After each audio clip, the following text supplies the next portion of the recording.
L'événement a rassemblé des équipes d'artistes du monde entier, notamment de Chine, de France, d'Italie, d'Allemagne et d'Indonésie. Le concours de mapping 3D a permis de présenter les meilleures œuvres d'art du monde en matière d'ombre et de lumière. D'immenses écrans de projection ont parfaitement fusionné l'architecture et l'art.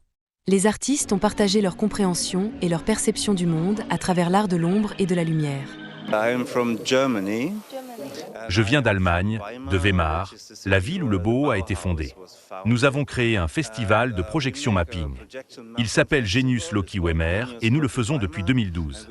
C'est la première fois que je participe à un concours chinois. Et la qualité du travail des candidats chinois est vraiment impressionnante. Lancé en juillet 2024, le concours a reçu des candidatures de 154 équipes d'artistes à travers 30 pays. 26 œuvres exceptionnelles provenant de 18 pays ont accédé à la finale et ont été exposées lors du festival. Des experts ont évalué le travail en fonction de l'attrait esthétique, de la pertinence par rapport au motif, à la créativité, à l'innovation, à l'exécution et à la fusion artistique.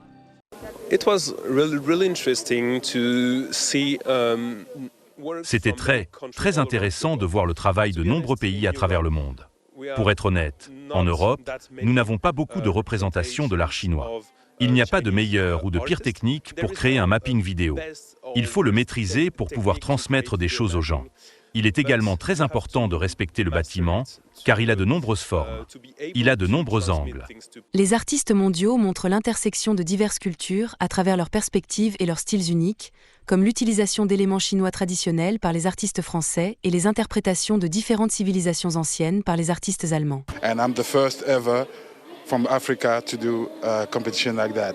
Et je suis le premier qui vient d'Afrique et qui participe à un concours de ce type.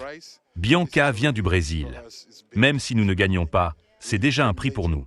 C'est vraiment énorme. Nous sommes devenus des légendes parce que nous sommes les premiers à être invités à un festival comme celui-ci en Chine. Cet événement apporte une nouvelle expérience visuelle au public, montrant que l'art de l'ombre et de la lumière n'est pas seulement un régal pour les yeux, mais aussi un pont pour l'échange culturel. C'est ainsi que l'ensemble de la scène du mapping, la communauté du mapping, peut se développer. Les artistes qui participent au concours font quelque chose de nouveau qui n'a jamais été vu. Le contenu généré par l'IA arrive et nous pourrions voir beaucoup d'animations basées sur l'IA, ce qui est d'un côté une bonne chose, parce que c'est un nouveau développement, mais d'un autre côté, cela peut enlever du travail à l'homme. Les experts ont eu une discussion approfondie sur les tendances futures du développement de l'art de l'ombre et de la lumière, et sur les perspectives d'application des nouvelles technologies telles que l'IA et la réalité virtuelle.